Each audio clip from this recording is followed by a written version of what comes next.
Hello all you hardcore boxing fans out there, how you doing? It's Big Porky here.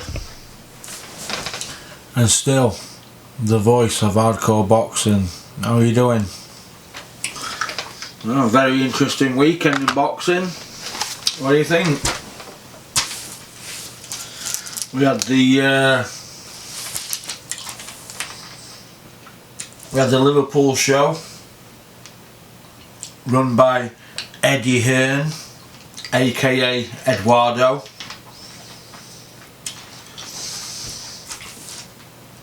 And I have to say that I give the show an 8 out of 10. I thought it was very good. Very, very good. Now, I'm going to go straight in on a touchy subject before we start on Eddie Hearn's show.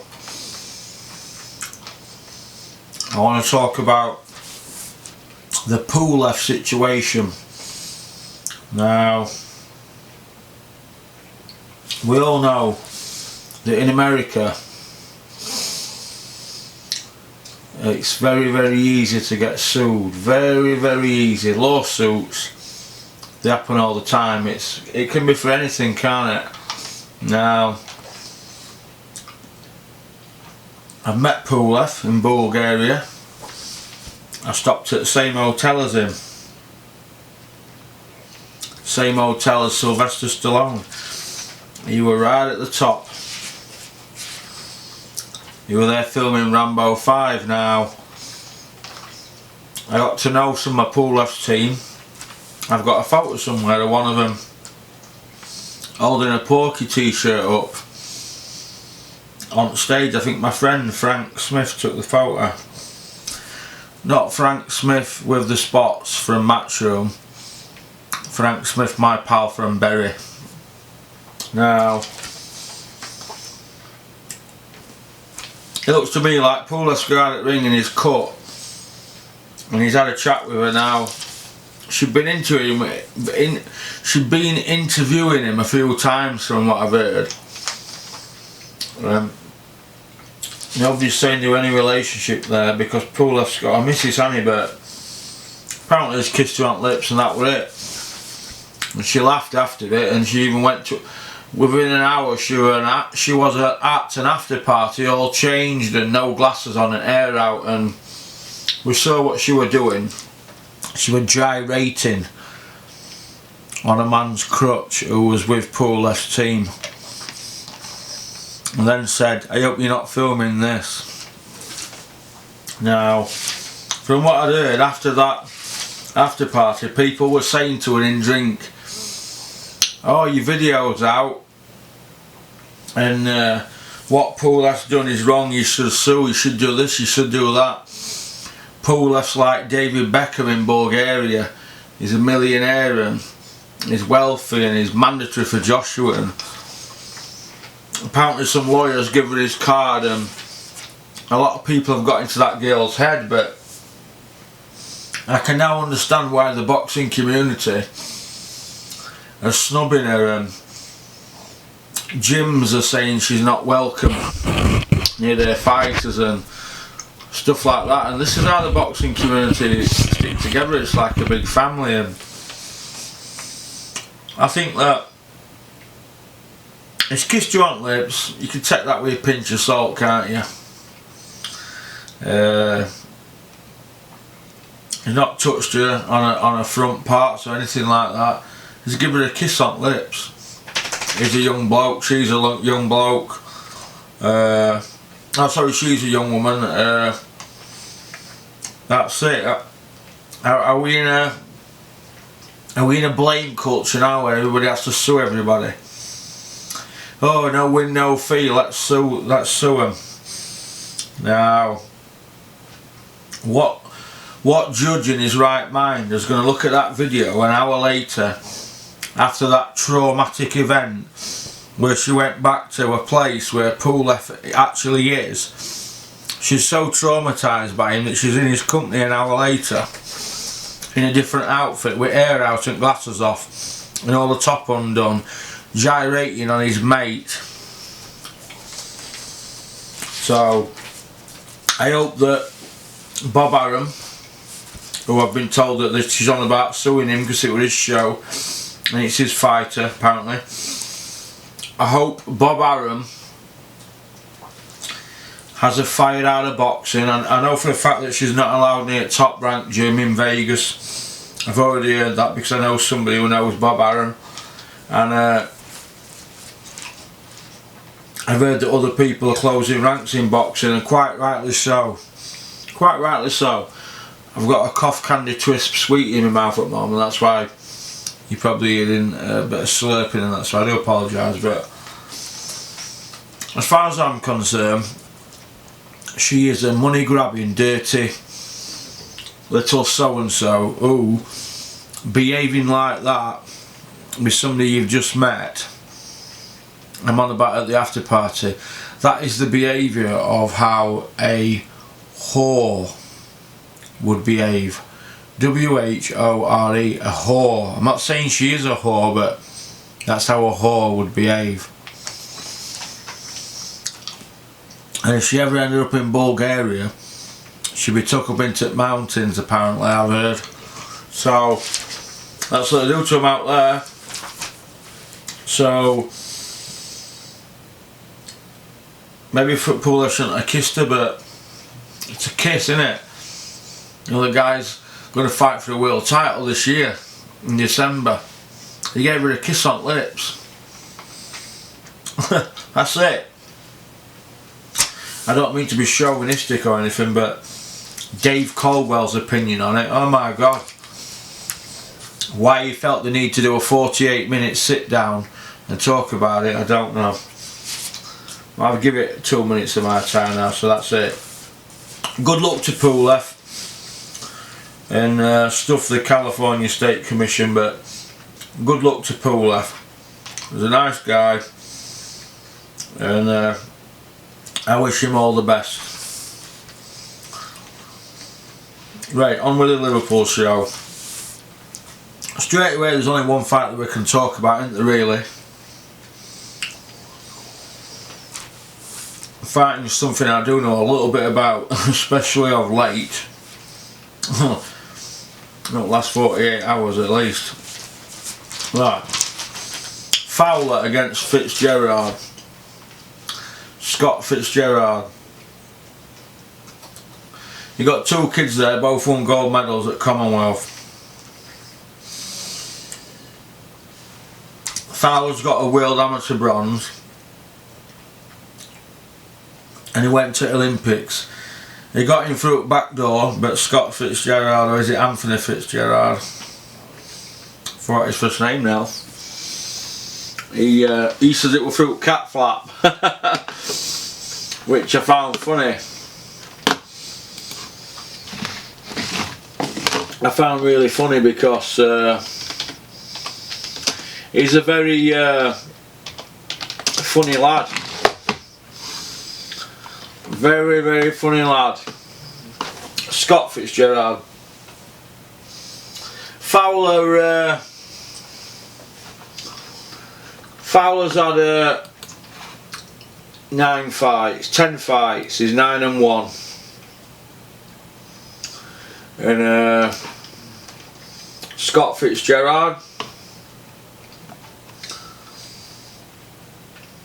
he's had 13 fights. And he's 13-0.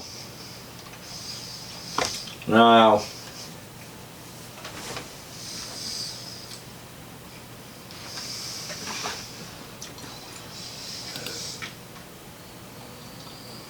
Fitzgerald is a welterweight. The other kid, a middleweight. Now, middleweight in Commonwealth Games and Worlds is £165. Now I forget what welterweight is. Is it 150? I forget now, but I think it's they do it in kilos, don't they?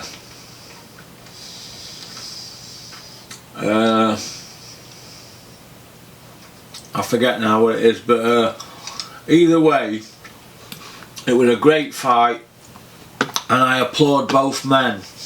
Now, forget what the personalities are outside of boxing.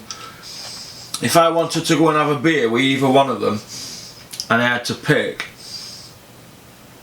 it'd be Fitzgerald. I'd want to have a beer with him, and because how Anthony Fowler comes across, I'm not keen on him. It was like James DeGale. I didn't like how he came across when he came on the scene, and I didn't like him. But I don't know him. I don't know Scott Fitzgerald or Fowler, so who am I to judge? You put yourself out there, you have to take the criticism, don't you? I put myself out here on these videos, so I'm there to be criticised, aren't I? Now, some of the things that Fowler were coming out with, I don't want to talk about because it's not boxing related stuff, but charging £25 to have stuff signed, and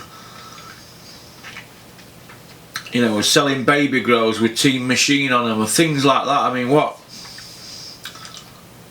he going? What's he on with? You know, get some wins on your record and start doing something in boxing. Now, you've had a good few years at GB team. They were all on a few quid at GB team.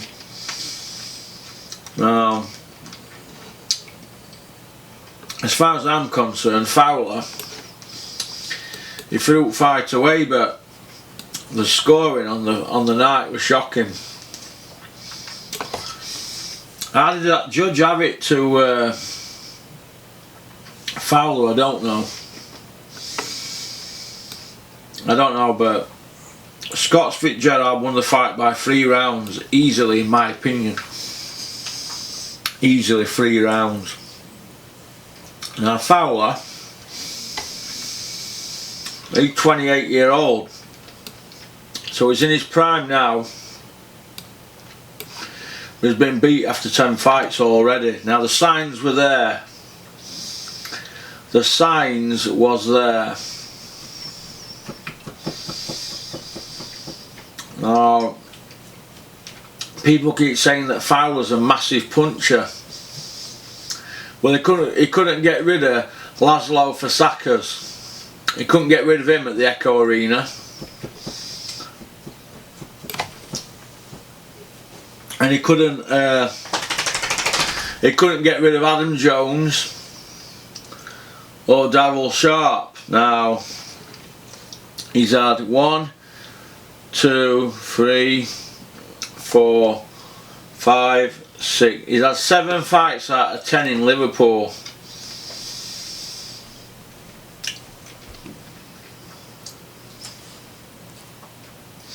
And he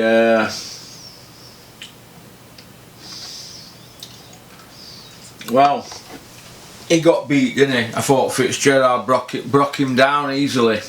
He went to body early on. I think that paid dividends. It really paid dividends for him, and I'm glad that he won. I got emotionally involved watching it for the simple reason that I was like the underdog, but I didn't like how Fowler were conducting himself at all. Before the fight, during and after, his interview on IFL after were dismissive of Scott Fitzgerald, and he tried to paint it, he tried to sell it as what a great fight and all that and blah blah blah. But tell me what preparation he had to be in a 50-50 fight. What preparation did Anthony Fowler have? He's all he's done is fight journeymen from day one, and foreign, you know, Eastern Europeans from day one, all the way through to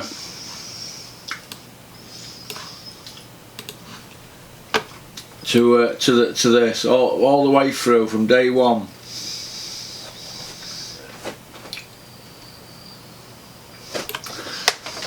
I've been looking at the wrong record here.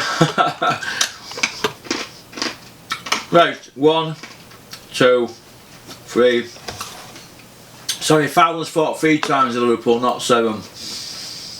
But he's yeah,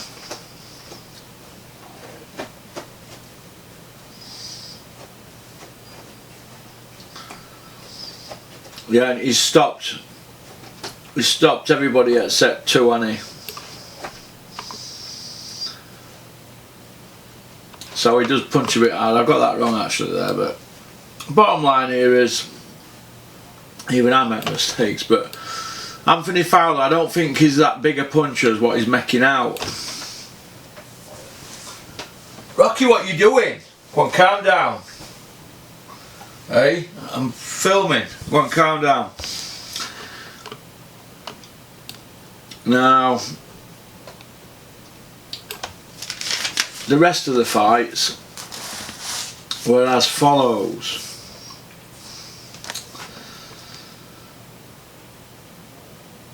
Robbie Davies Jr. against Joe Hughes, British and European title on line. Robbie Davies Jr. I think he's a fantastic fighter. He's had the death of his father, which is not nice for anybody. Not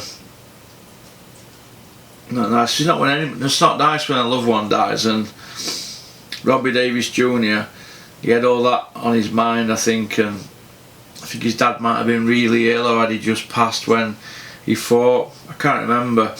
He got beat against the kid, didn't he? He got stopped, and he rematched that kid, beat him, and obviously he's won Commonwealth, and you know he's won a British and a European, which he's got now, and British, Commonwealth, European champion. He's world ranked. You know, he's in BoxRec. He's in BoxRec top 15, which is, it's better to be in BoxRec top 15 than it is in any of the government bodies top 15, because if you're in top 15 by BoxRec, it's like being a top 4 really, isn't it, I think, because you've got to divide it by, you know, 4 belts, haven't you? So I think a top 15 BoxRec is a very, very good ranking. Now, I think he's got a good style, he's exciting, he sells a few tickets. I think a lot of credit has to go out to Neil Marsh, and I've had a few ups and downs with Neil Marsh, but a lot of credit's got to go out to him, and Carl Greaves, who I don't really know, but I know his brother-in-law very well. But a lot of credit has got to go out to Carl Greaves and Neil Marsh and the work that they're doing together with Robbie Davies Jr. and David and Avanesi, and obviously they must pick each other's brains, and I think them 2 guys, working with them 2 fighters, they've gone under the radar, haven't they? They've managed to get 2 European belts over the weekend now. I think that's good, isn't it? I think that's really good. And they're not in every interview, are they? And it just shows you what you can do, doesn't it, really? If you keep your head down and work hard. You don't have to be shouting it all about on IFL. Look how Dave Coldwell and Anthony Fowler have gone about their business in recent months. Both McDonald's have been knocked out. You couldn't get Dave Coldwell out. Every time he saw a microphone on a camera, he felt like he had to stand in front of it. Now that might sound harsh, but Dave Coldwell only gets on interviews so he can scratch his face and show his new watch off. It's true, I'll tell you straight, me. Now, both McDonald's knocked out, Davy Price knocked out. You know.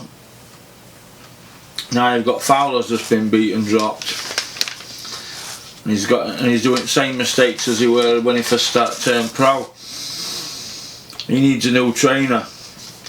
I'll tell Dave Caldwell to his face if he sees me. I'll say, you're ruining fighters, you. Who have you had and never done anything good with? It's all very well getting people like Anthony Fowler. Anthony Fowler's been to Olympics. He's a world amateur bronze like Carl Froch. He was a world amateur bronze. He's a gold medal Commonwealth. And he's already getting beat in his 10th fight. You know, that reflects on training, doesn't it? Bellew was another one, he got knocked out, didn't he? Fighting at the correct weight that he fights at against a guy in a 50-50. So all very well beating these tomato cans like Anthony Fowler's been beating. Or beating David A twice, who was held together by sellotape. Do you know what I mean? So that's as far as I'm concerned. You know, he didn't beat Usyk, did he? Do you know what I mean? So that's as far as I'm concerned. I think Dave Caldwell is a myth. I think it's a myth that he's this great trainer. You've got all these great trainers in England, and people are saying that Dave Caldwell's this great trainer. Well, proof's in the pudding. Go to box, right?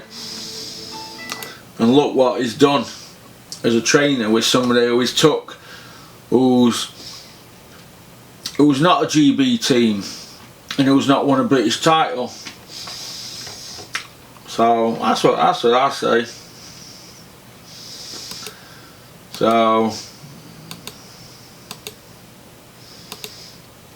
it's just my opinion, I'm entitled to it. People can either like it or they're not. You don't have to listen to my videos. Nobody's forcing anybody to listen to them. But I still think that we're going to see Tony Bellew again.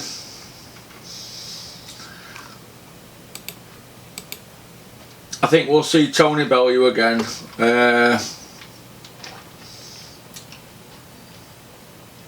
And I just think that he can't stay out of the limelight. Same as Caldwell. Dave Caldwell needs to concentrate on teaching his fighters. I mean, when Dave Caldwell ain't corner when Bellew lost to Stevenson, I can't remember, but I know for a fact that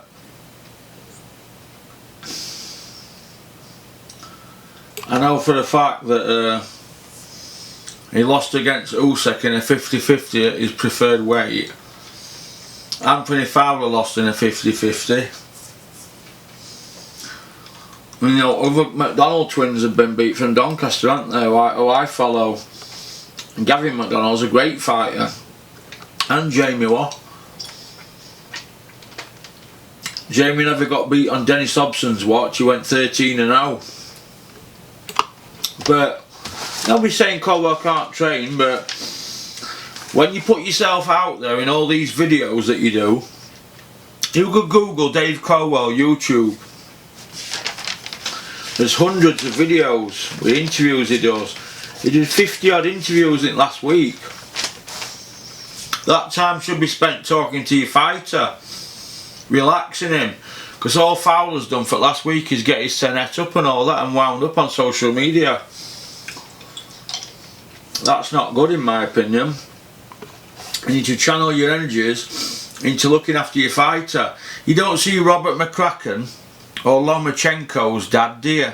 In every interview before a big pay-per-view fight, and they're the top fighters in the world, aren't they? Joshua, he's leading pack with heavyweights.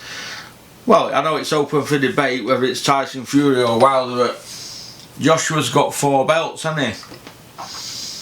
Usyk's just cleaned up at cruiserweight. Joshua and Usyk are Olympic golds, aren't they? Lomachenko's a double Olympic gold, and is the Lomachenko's dad, does he train Usyk as well as Loma? I forget now, I might be wrong on that, but I'm not right on everything. But you don't get them boys, do you? Or Chris Sanagan, who trains Selby and he's trained other people. You don't have them, do you, on every interview? You don't see Mark Tibbs, do you?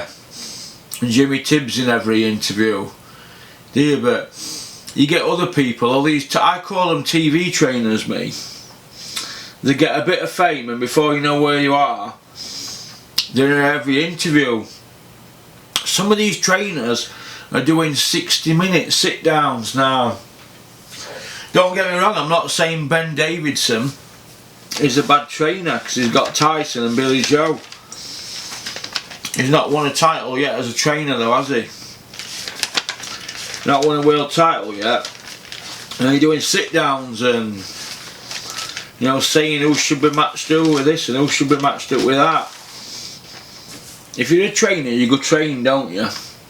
That's what you do, you train people. You leave all talking to promoters. But it's all very well when you're winning. When you lose, you're there to be criticised by people like me, who just giving an opinion on. I mean, what do I know? I'm just giving an opinion. But let's have a look at the rest of the me notes that I've jotted down. Beefy against Eggington, that were headliner. I'll come to that in a minute. Now Sasha Jonas won, didn't she? I don't even think that's worth talking about, is it, Jonas? But I'll get to that. I'll get to her in a minute. David Price against Cash Alley. Good God. What can we say about David Price that hasn't already been said? The man's had 6 losses. 6 losses. Now, if you've had 6 losses, it's not good, is it? Hey, 6 losses at boxing. Why are you still boxing? And you're boxing as a heavyweight as well. I don't get that. I don't get that at all. Why would you want to box if you had 6 losses? And they were all knockouts as well, weren't they? Now, a lot of people, they all say Audley Harrison's a joke, don't they? As they say, Audley Harrison is a joke. He's this, he's that, he's blah de blah, right?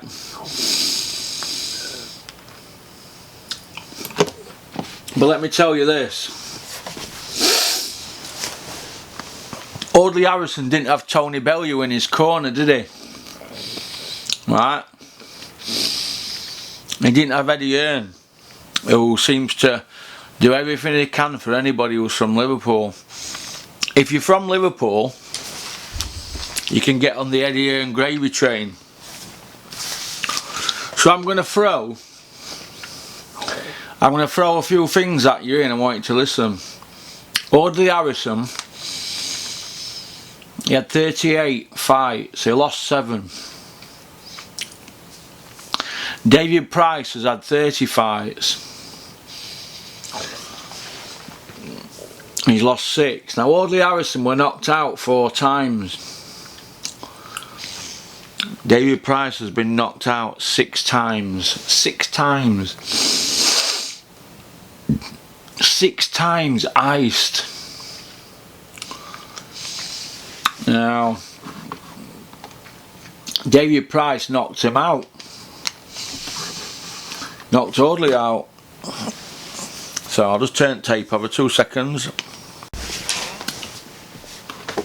So David Price He's been knocked out 6 times. Audley's been knocked out 4. But yet Audley's won 31 times. And he won a European. And he actually fought for a world title. David Price, on the other hand, never fought David A. And he never fought Wilder, who's supposed to be the biggest puncher ever. What David Price did,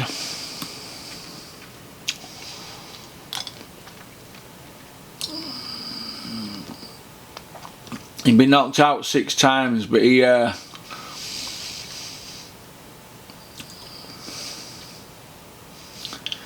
not fought anybody really who's on Wilder or David A's level, has he really?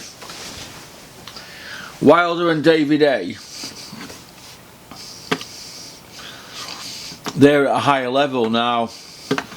When David Price were 15-0, he got British title, he defended it twice, he had English, British, Commonwealth. Now, since then,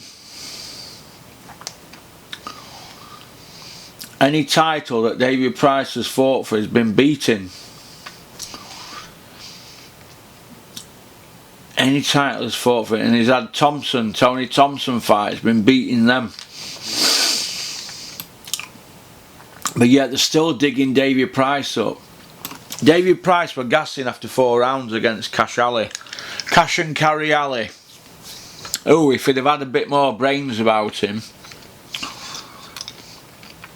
If he'd had more brains about him, he would have done something with Price. He would have got him down straight, but he fell on him and then bit him. As far as I'm concerned, there's no room for biting. But Tony Bellew said that if you bite anybody, you should be disqualified. Well, he's also calling for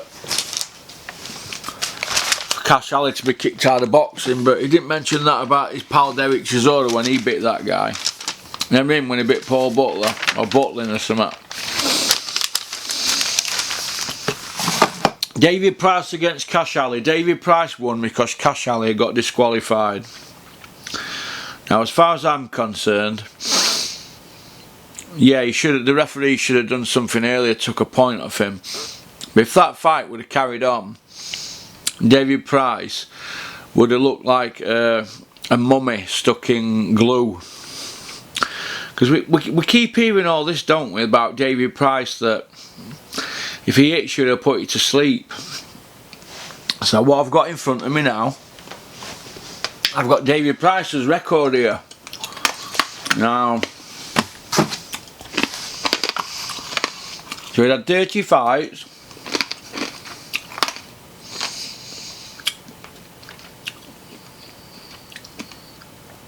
And he has stopped. The best guy that he's stopped is the highest ranked guy he's stopped.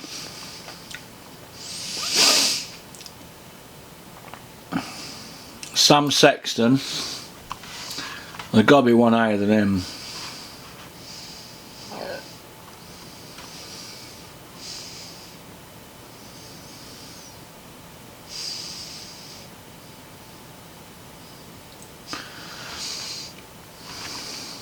Sam Sexton and Audley Harrison are the highest ranked guys that he has stopped. Oh, and Tom Dallas. There's his top 3. Hang on. Have a look. Kuzmin, Sergey Kuzmin, he wasn't ranked high. Look at rankings on it. So basically, David Price, he stopped from win 7 fighting Pavel Polakovic. He went through him.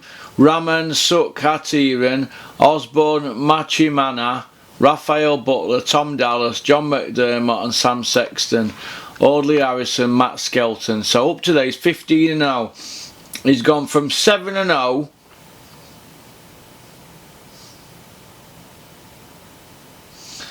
to 15-0 with stoppages, yeah, David Price. 7, 8, 9, 10, 11, 12, 13, 14. He stopped 8 people on the trot. Out them 8, Matt Skelton, Sam Sexton and John McDermott are his only knockouts on his career. The other knockouts that he's got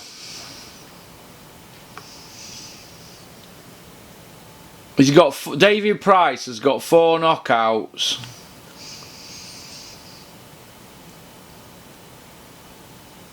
He's got 4.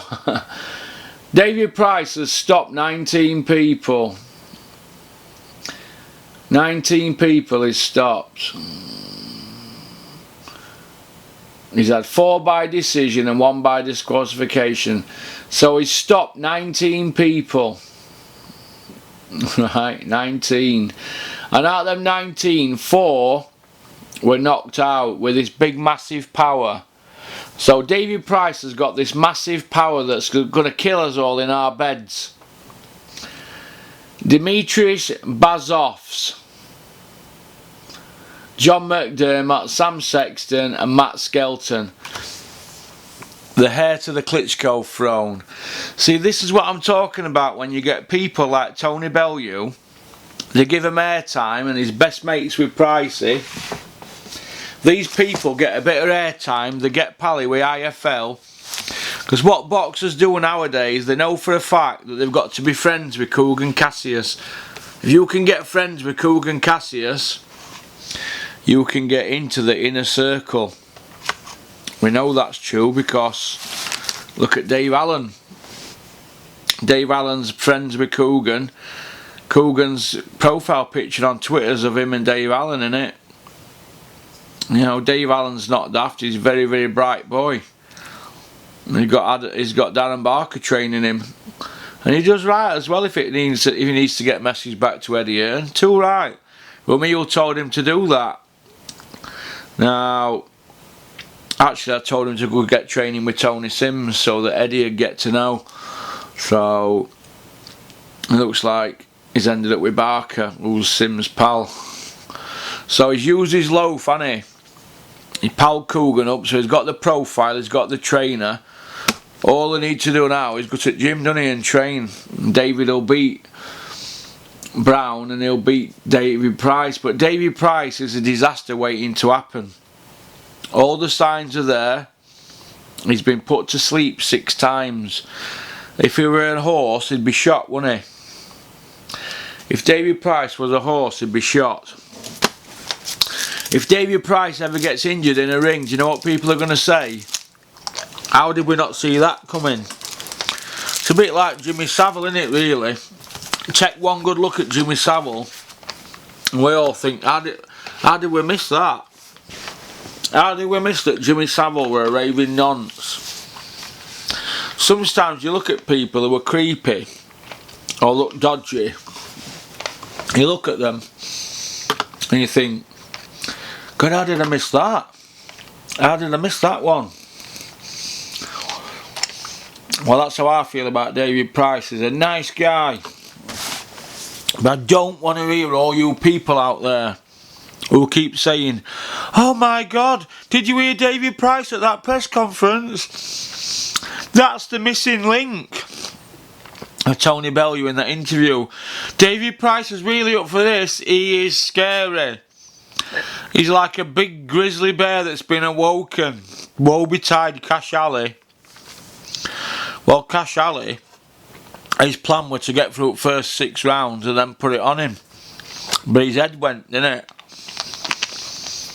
Price were gassing. So Price has got himself another payday, hasn't he, on Sky against Dave Allen. Dave Allen will beat Brown. Lucas Brown's 40-year-old.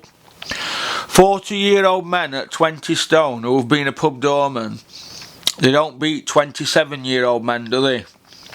who've been in with Lewis Ortiz and Dillian White. So Dave Allen beats Brown on points, and he beats David Price easily. Dave Allen will get through 5 rounds against Price, then stick it on him. No messing about. David can take punishment. But all you people who keep sending me emails in saying that I slag people, I don't slag people. What I'm doing, I'm correcting people's mistakes. Like I made a mistake earlier on here when I said Fowler fought 7 times in Liverpool. He didn't, he fought 3. I was looking at Fitzgerald's record, and I picked Fitzgerald to lose because I thought Fowler would get a decision against him. I didn't think that Matchroom had let an Olympian trained by Caldwell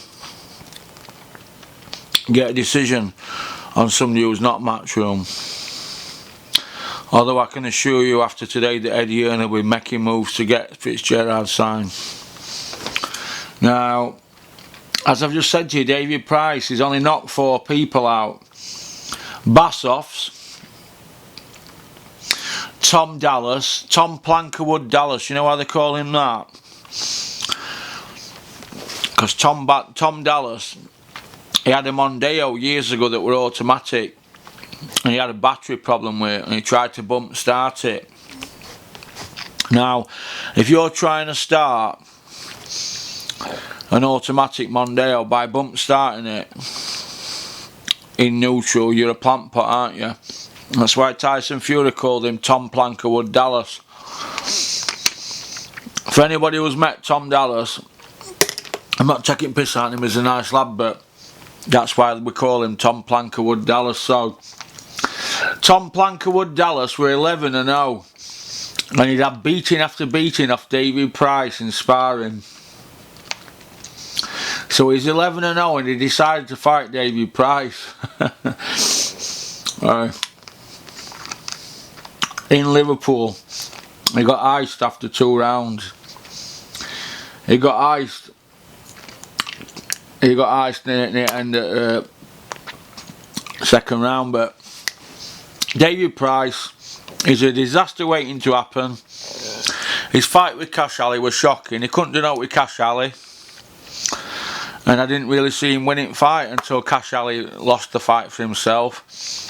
Now Bellew can go on about the biting and all that all he wants. He knows the game's up for David Price, and it's just a case of him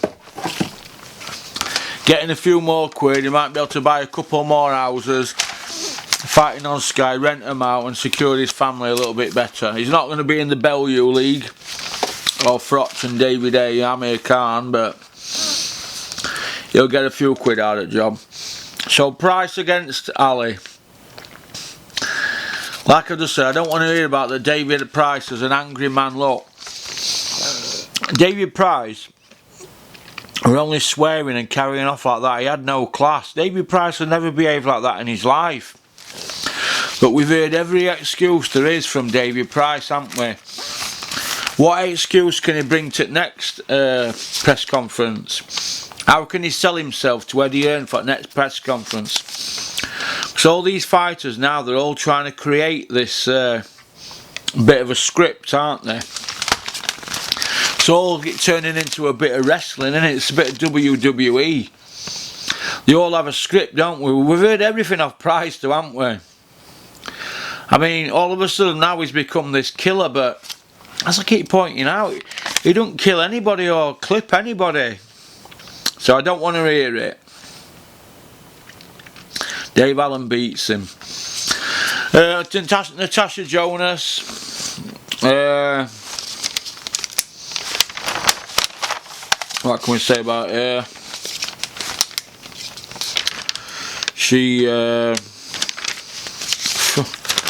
don't know what I can say about her. Let's have a look. What next for Natasha Jonas? Well, as I've just said, the end result for Natasha Jonas has got to be fighting Katie Taylor, hasn't it? But they've only got 132 people in their weight division in the world. So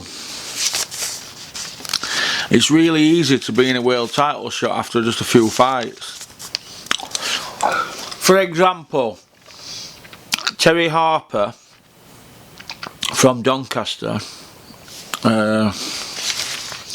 she's 6-0, female. She's a WBC international champion. The first 4 girls that Terry Harper fought, they all had losing records. And the last 2 that she's fought had winning records. And in her last fight, she got a WBC international belt. Similar with Natasha Jonas. She had 6 fights from debut, and all 6 had losing records. Then she fought that Obinov, who were 12-4, and she loses to her by knockout. She'd been missing 8 months, and then this Obinov, she'd been missing 8 months, and then she'd just gone to points with a girl that Terry Harper beat. So I expect young Terry Harper, age 22, from Donny, I expect her to ice Natasha Jonas. Ice, ice, baby. I expect her to beat her.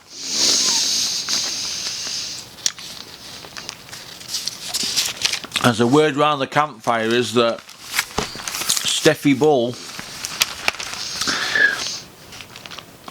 he's looking to get Natasha Jonas in with Terry Harper on a Sky show. That's the word round the campfire.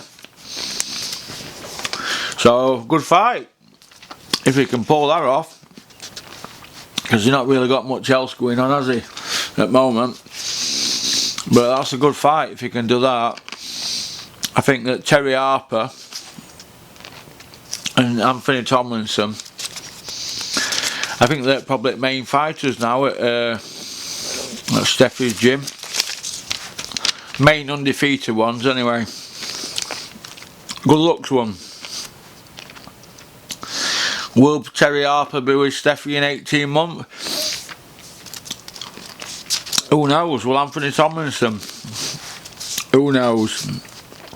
Boxing's a funny old sport, isn't it? Who's to say that people will be even bothered about women's boxing in 18 months? As let's have it right, it's not getting much hype in UK, but promoters feel that they have to have a woman on a card, don't they, to keep the PC brigade happy. But I think it's through gritted teeth myself. As if not, why are these women not headlining? Well, for example, you've got Katie Taylor, right? She's 33-year-old in July. Olympic gold 2012.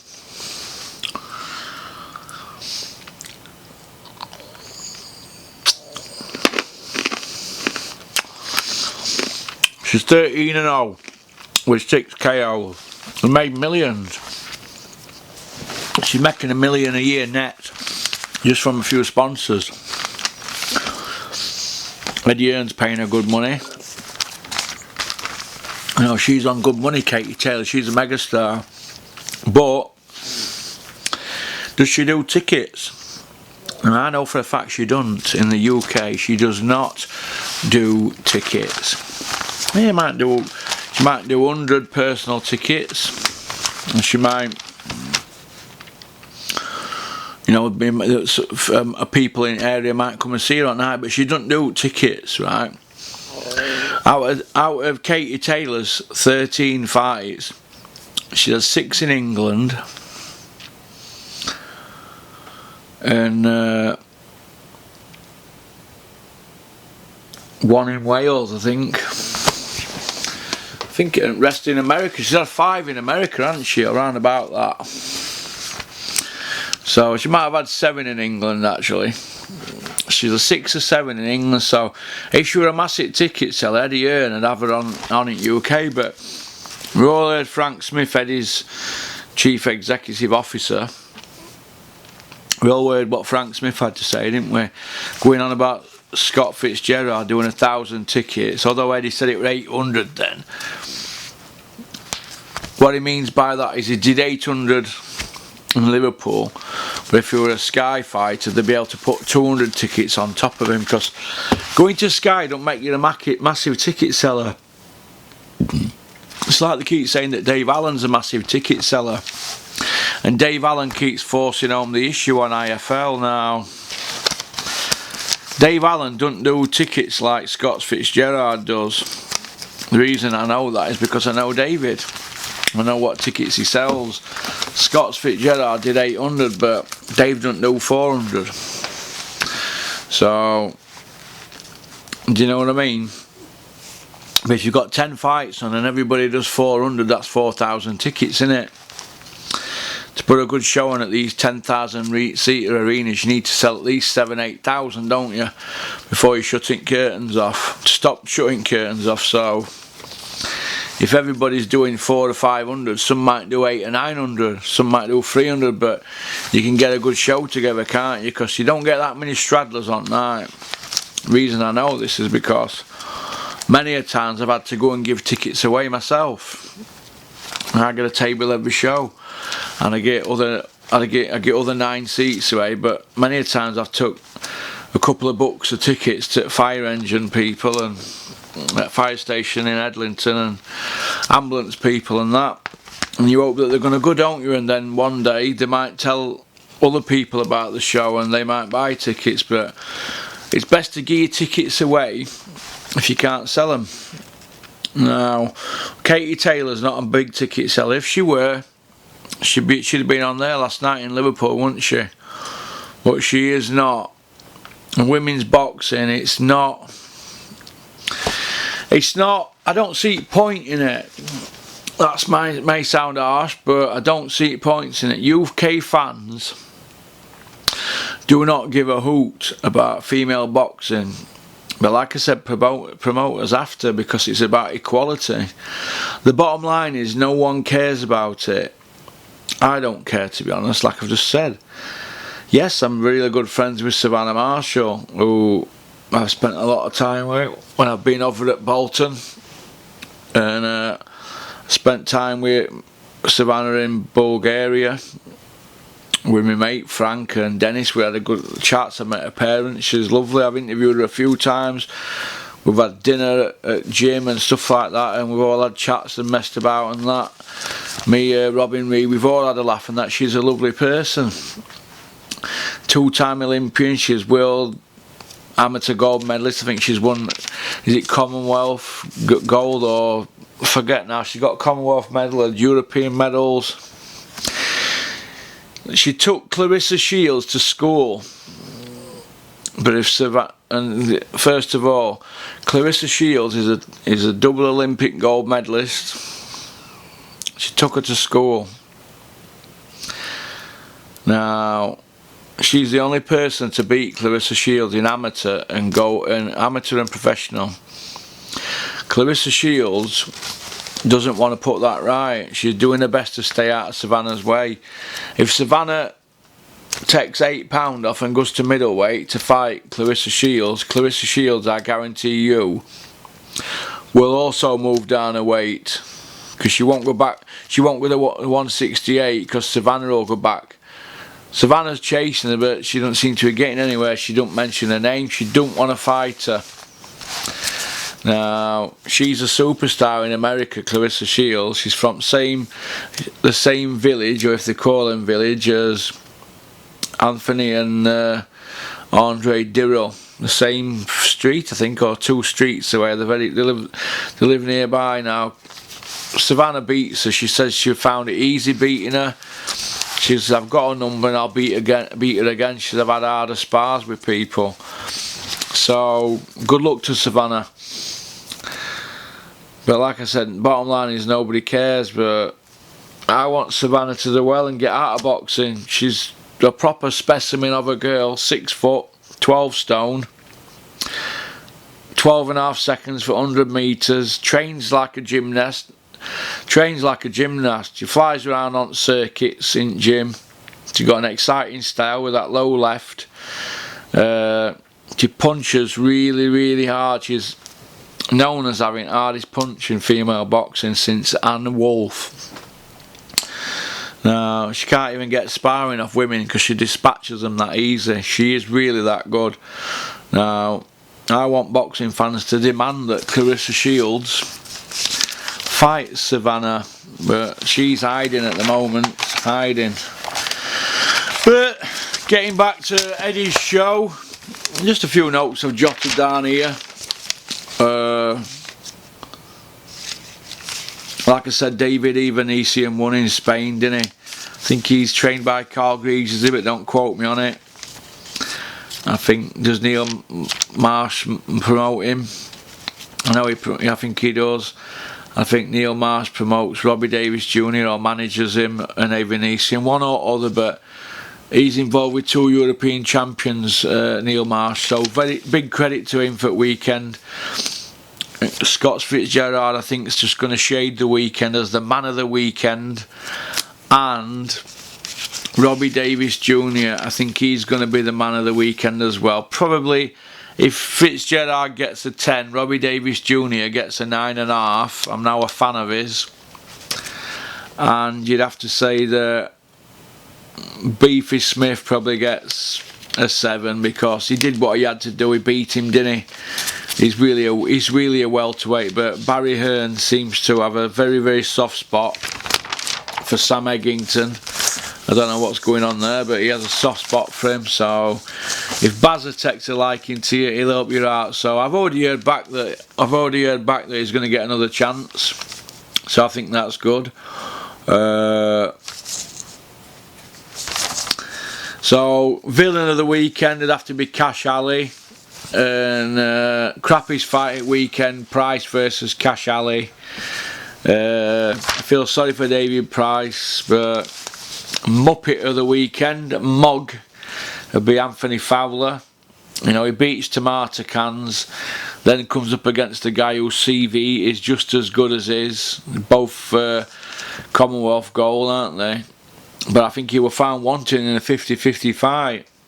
Yeah, he sparred Carl Froch, and he gave Carl run around leading up to Groves fighting, sparring, but only for the first 3 or 4 rounds, and then Froch started getting his range. And I'm not going to say what happened to Anthony Fowler after that, because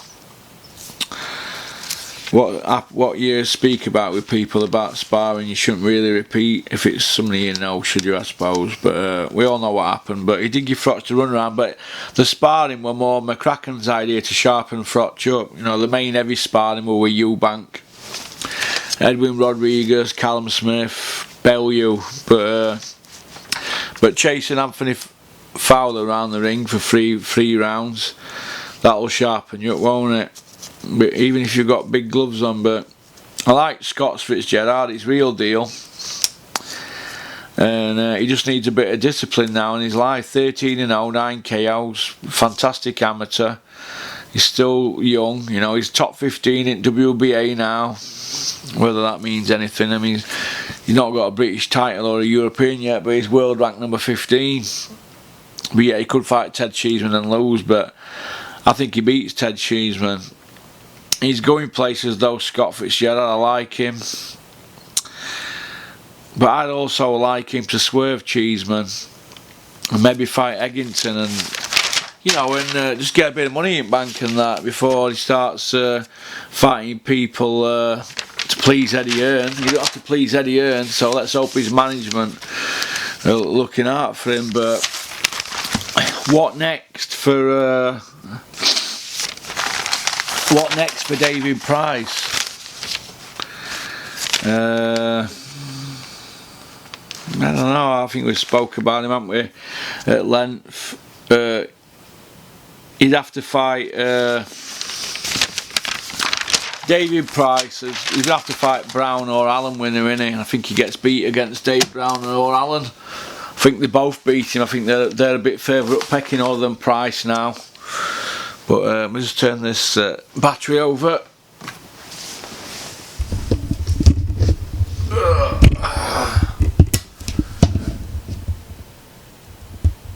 Well, you're all in for a real treat today, aren't you? 90 minutes. 90-minute review from Porky, and you're having to look at a picture of what you're looking at while it's on, because I've left the cover on. So I was trying a few different things today. So right, where was the crowd? Oh, sorry. So that's David Price. I think he's going to fight Brown or Allen winner next. Now getting on to Liam Smith. Liam Smith, what can we say about Liam Smith? He went to USA, didn't he, twice? Got beat both times, but he's done rounds with Canelo. But what's he doing in ring with Sam the Savage Eggington? You know, he's a big middleweight, isn't he, really? Smith at 154 coming down. Well, he's really a middle, isn't he? But you know, Eggington's really a welter, isn't he? So really, is Sam Eggington finished at that age? Yeah, I think he is. He don't move his head. He'll be one of them. He's like a Dave Allen, isn't he, Sam Eggington? He's just one of them that's going to take punishment. They need to start working on the boxing skills, don't they? Do you know what I mean? If Dave Allen works on his boxing skills like he does his social media skills or his media, just getting his son out there, he'd be a world champion, wouldn't he? Eggington's not got that to fall back on, has he? He's not camera friendly like David, is he? So he could always open a tattooist, but well, what's Eggington won? Is it British, Commonwealth and European titles? So that's not bad, is it, for Eggington? I think they'll say go down to 147, get a nutritionist on. But Liam Smith, what next for him? Well,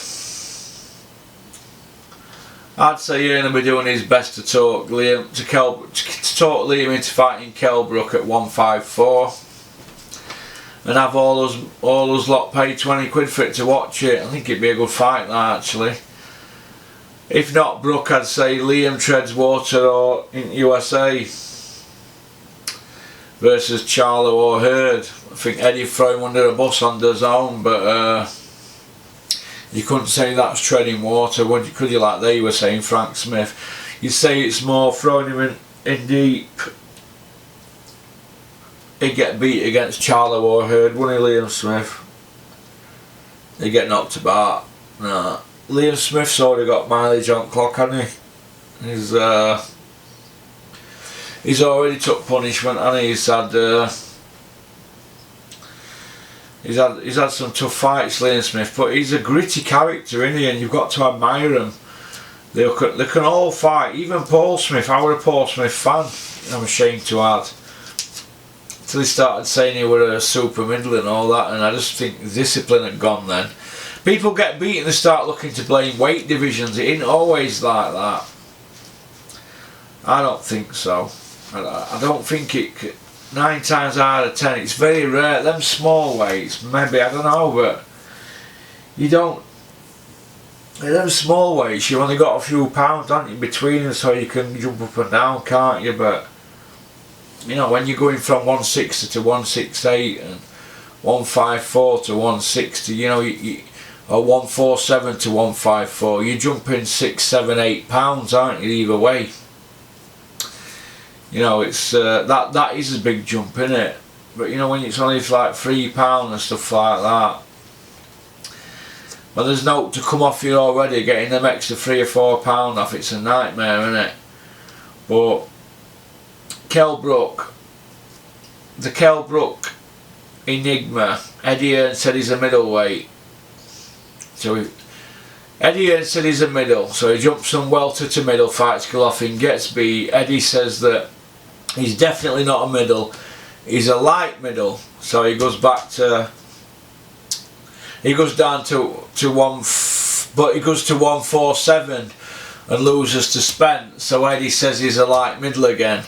So why did you put him in welter? Because Eddie said we're going to get him fighting at light middle because it's too dangerous for his health at welter, but then they put him in against Spence in a pay-per-view at Sheffield United ground and make loads of money, but Kell's health is at risk and he ends up getting battered his face, other side of his face smashed in because he's fighting at the wrong weight. So Kel's a welter, but then they say he's a middle, but he gets bashed up at middle, face caved in. They say he's a light middle, but then they put him in a dangerous welter against a massive puncher who's got a bigger KO percentage than Golovkin, and he gets other side of his face pummeled in. They then tell him he's a light middle, but then he fights at 150 or at 151 in his last fight, and he's keeping his options open whether it's welter or light middle. So he's tail wagging dog. Who's calling shots with his weight? It's Eddie Hearn, and I think Kell Brook's problem maybe it could be Eddie Hearn trying to please him to get pay-per-view, when instead you should just say, look, this is weight I want to fight at, I feel comfortable at this weight. If I were advising Kell Brook, I'd say, right, what do you feel best at when you're fighting at? He'd probably say about 157, wouldn't he? Well, if he said 154, I'd say, well, stick to that weight then, don't take opportunities at 147, you're already a millionaire, you've got a missus and kids, look after you, son Kell. It's no good having being wealthy and you know, being unhealthy. So Tony Bellew was probably the best person to ask about that. Tony Bellew were fighting at light heavyweight because he thought he could put £20 on after the weigh-in which he were doing. That's why he'd never go to IBF. He went the WBC route and that. He were putting £20 on after weighing, just like Canelo. Coming in ring at 195 now.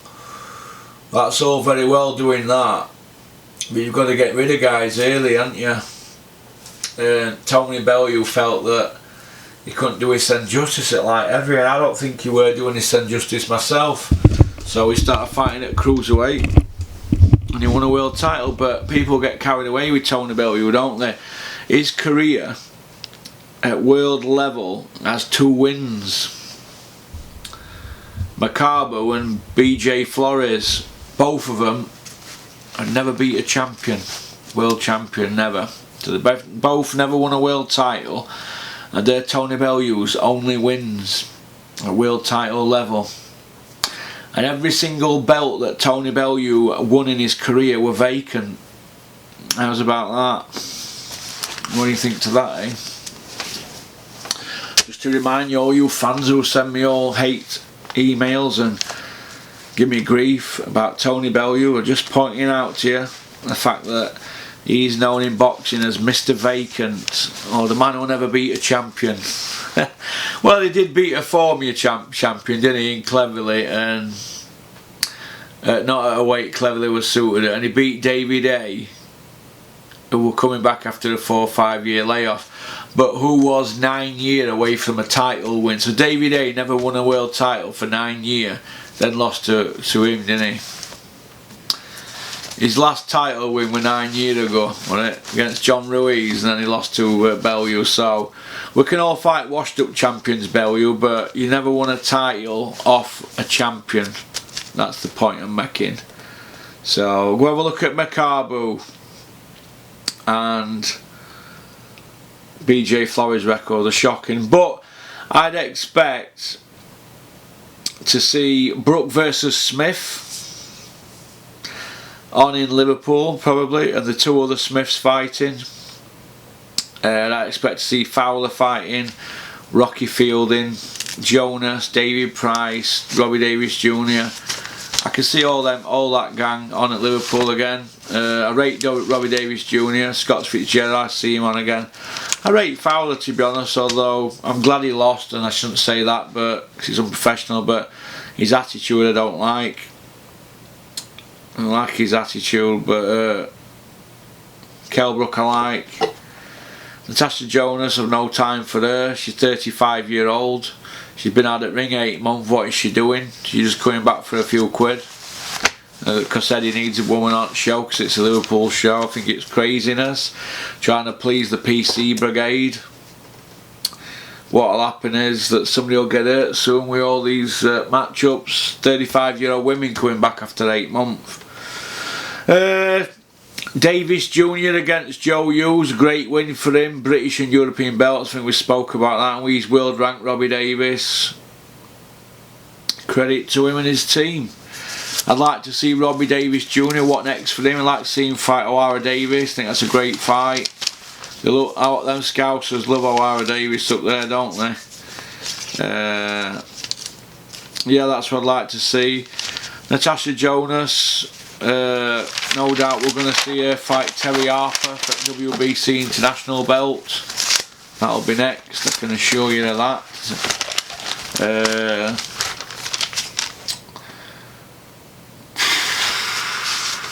Basically we spoke about that, haven't we, the Terry Harper situation. Katie Taylor, not interested in her. She's not fighting anybody, she's just picking people off and picking money up. That's all she's doing, and laughing at the fans. These are easy wins for her. What is she, what, 1 to 100 on was she last fight? I don't know, that'd have to be checked. We spoke about her not being a big ticket seller. We spoke about that. Fights, Robbie Davis Jr. against Luke Campbell. I think that's a good fight. Robbie Davis has got British and European. I'd like to see him fight Luke Campbell. He's fighting now at 140, isn't he? Terry Harper and Natasha Jonas at WBC International is a good fight. Cheeseman against Fitzgerald for British title at Commonwealth that's vacant, I believe, at 154. Fowler against Eggington, that could be for an alphabet soup. Dave Allen or Lucas Brown against Big Truck David Price, the new angry David Price, you know, the one that swears and kicks off at press conferences, but he don't really want to do it. It just looks like somebody's put him up to it. David Price has never swore in his life until Eddie Hearn said to him, or Bellew, listen Pricey, you're going to have to come with something different if you want to start working with Sky. You can't just say you're going to knock him out. Knock him out, lah. I'll knock him out. So they got the crowd going a little bit, and it gave everybody a bit of interest in it, in the fight him against Cash Ali, who's probably the worst ever guy I've ever seen get on a Sky show. Jesus Christ, where did they dig him up from, send him back? But I think because did you hear Eddie Hearn saying, oh, just because he's done that he's probably got some good PR out of it and he'll come again? And so don't be surprised if they have Cash Ali on again. He could be the villain. Eddie Hearn will have him out again, trust me. They'll bring him back, and you're probably going to see, if Dave Allen loses to Lucas Brown, you're probably going to see Cash Ali against Dave Allen. What a great time to be alive. But Tony Bellew demanding Cash Ali's banned. I think that's a bit harsh considering his pedigree chum Derek Del Boy Chisora. He bit Paul Butlin, didn't he? He never got mentioned about that from Bellew. Double standards from Bellew again. Leave me alone. I want to disappear. I just want to be left alone. Alexander Gavostik. I predicted he'd win by stoppage. I predicted 4 stoppages. 3 out of 4. The one that let me down was Fowler, but I thought he might have won on points, but he was a good bet in an accumulator for a knockout, but he didn't get it. I think we spoke about Dave Caldwell going 57, is it? Somebody just sent me. I had it down as 55. 57 interviews in Fight Week. Oh my god, 57 in 10 days, is that? 9 days? A lot of interviews. It's all on YouTube. Put Dave Caldwell YouTube in. IFL boxing scene, boxing news, boxing hype, fight hype, behind the gloves. Not on Porky's Corner though, we don't want him on. We don't want him on. Did a bad thing to one of my mates, so we don't have him on. Not a popular person in our gym. Dillian White, that brings me to Dillian White, the last part of the this really warrants a video on its own, this Dillian White one, so I'm going to end this now, and then I'm going to do, I don't know where to end this now. Yeah, I think I'm going to end this now and do a Dillian White one. Dillian White one next. Yeah, I'll end this now. So peace out, keep on trucking, keep supporting boxing. It's a fantastic sport, as you all know. I'm very grateful for everybody who listens to the channel. I hope you all subscribe because it makes the channel grow. It helps it grow when you subscribe. I know a lot of you don't subscribe. It just takes a couple of seconds to subscribe. Leave a nice comment if you want. Leave a horrible one, it doesn't matter. And like and subscribe and leave a comment. So only true fans subscribe. The true fans who don't subscribe, well, they're not true fans, are they? Because a lot of people listen to my channels, don't you? All you people in boxing gyms, you're listening. So I've heard back, hoping that I big you up and I don't dig you out. Well, you can't really be boxing people if you don't subscribe to old Porky's channel, can you? Because I can assure you, no matter what's gone on in the last few days, the channel's still going strong. I haven't even started. Alright? I haven't even started. In fact, I'm going to squeeze this on in one. Squeeze it on in one. Of course, should I give Dillian White a full video to himself? Yeah, I think he deserves that, doesn't he? Alright, well, peace out, keep on trucking, keep supporting boxing. Fantastic sport. What do you reckon, Steffi Bull? Do you reckon it's a fantastic sport? Because we know you're listening, don't we? Hey? Hashtag levels.